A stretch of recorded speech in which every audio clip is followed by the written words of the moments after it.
Hi guys, welcome back to my channel. So today I'm finally doing an Ovasitol update for you guys. I'm so sorry, it's been such a long time, but it's finally time to do an update. In my 5-month update, I did mention that I was going to stop taking Ovasitol and that I was going to try another inositol supplement. The reason why I stopped taking Ovasitol was just the price and the shipping time it takes to Korea. I'm living in South Korea, so when I order, I have to order from a website called evitamins, and it takes quite a bit of time to get to Korea. So for me, it's not easily accessible to get Ovasitol. Plus the cost of Ovasitol and shipping, it can get quite expensive. So that's why I wanted to just try another inositol supplement that was easier to get and wasn't as expensive. So let me just kind of tell you guys what happened.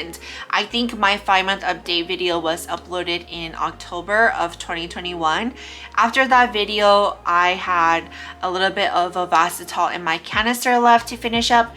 I finished that up and then I started taking the new inositol supplement. I took that, and after about 2 weeks, I noticed some negative things. The first thing I noticed was my skin.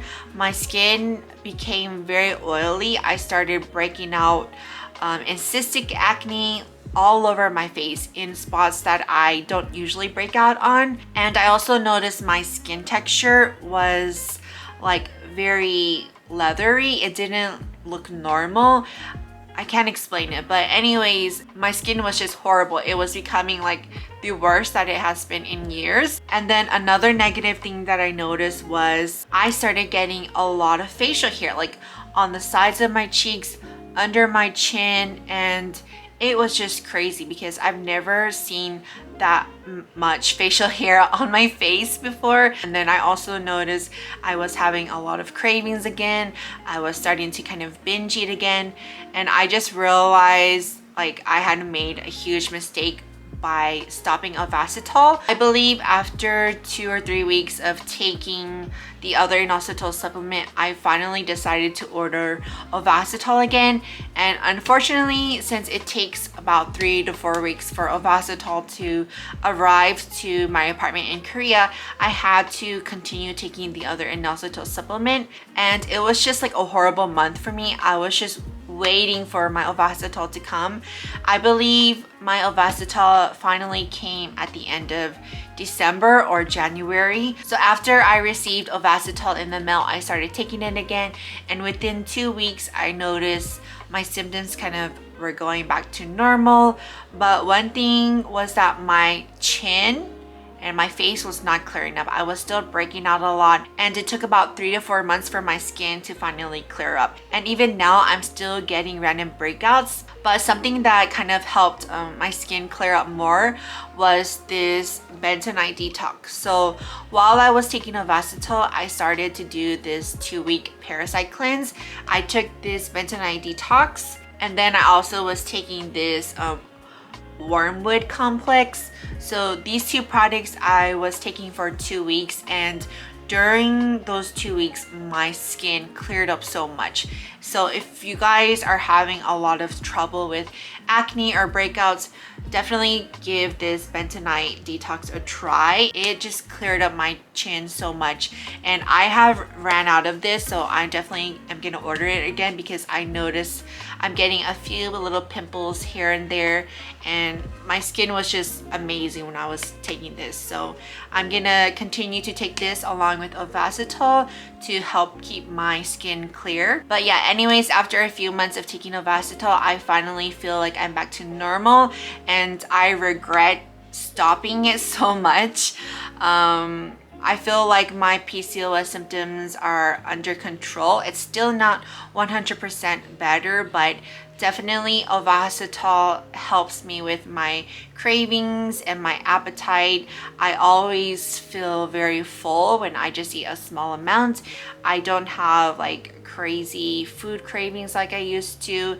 I still do crave candy, but it's not as excessive as it was before. I definitely will continue to take Ovasitol because that 1 month of just stopping it, it was like a nightmare for me, and I don't want to go through that again. I'm just gonna keep taking this And another thing I wanted to mention is that after a year of taking Ovasitol, I still have not gotten my period. And I know that is really bad, but for me, I want to do things naturally. I want to see if my body will have a period by itself. I kind of want to talk about other things I've been doing to try to help, you know, maybe start my period. So when I was researching like what things help with PCOS, many people recommended these PCOS teas. Even my family members recommended them to me. But unfortunately, when I ordered one of these teas, they weren't shipping to Korea. So what I did was I just researched like all of the ingredients that they were using in their teas, and I ordered all of the teas. So let me share with you guys the teas I bought. The reason why I wanted to try teas is because when I was younger, my grandma, she would give me herbs to drink as teas, and those sometimes would help start my period. And I don't remember what my grandma used to give me, but I'm just hoping that maybe if I'm consistent drinking these teas, that it will help me start my period. I do have to say I'm not the most consistent person. I still do forget to take Ovasitol. I still don't drink teas and take all of my supplements as daily as I should, so just want to say that. But I'm gonna try for a few months to be as consistent as I can, and hopefully my period will come. Like, please pray for me that my period will come. But let me show you guys the teas that I got. So the first tea I got is lemon ginger, this one. And then of course the most talked about tea for PCOS is raspberry leaf tea. And then the next tea I got was nettle leaf. And the last one is dandelion leaf and root. So these 4 teas I heard are very good for PCOS and for just like the female body. I'm gonna try to take these consistently for a few weeks and see if it helps. And I also found a few other supplements that I'm gonna be taking: wild yam root, red clover, and I'm still taking Vitex like on and off. So those are some extra things that I've been taking to help me with PCOS.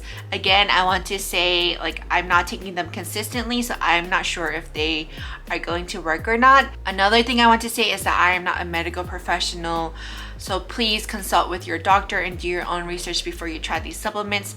These are just products that I'm going to try, and hopefully I get some kind of benefit out of them. But I will keep you guys updated on these supplements and these teas maybe in another video. If you guys have any other supplements or herbs and teas that you recommend, please comment down below and let me know, because I need all the help I can get. Anyways, to summarize this video, what I want to say is, number 1, I regret stopping Ovasitol. It was like the worst mistake I made last year. Number 2, Ovasitol helps to reduce my cravings. It helps me feel fuller longer. It definitely helps keep my skin a little bit more clear than usual. Those are the main things that I get from Ovasitol. Again, Ovasitol has not helped me get my period. It has not helped me lose weight. It might help some other people with those things, but for me particularly, it has not helped in those areas. I will continue to take Ovasitol, and if you guys are interested in taking Ovasitol or trying it, I do still have my discount codes for you guys, so please check those codes and use them to save some money. I also will link all of these products that I'm trying down below if you guys are interested. And if you have any suggestions, any helpful things, please let me know. If you have any questions, comment down below and I will try my best to answer them. Thank you guys again for joining me in this video. Please don't forget to like and subscribe, and I will see you guys maybe in a couple of months or weeks with an update on all of these teas and supplements. So until then, I'll see you guys next time. Bye bye.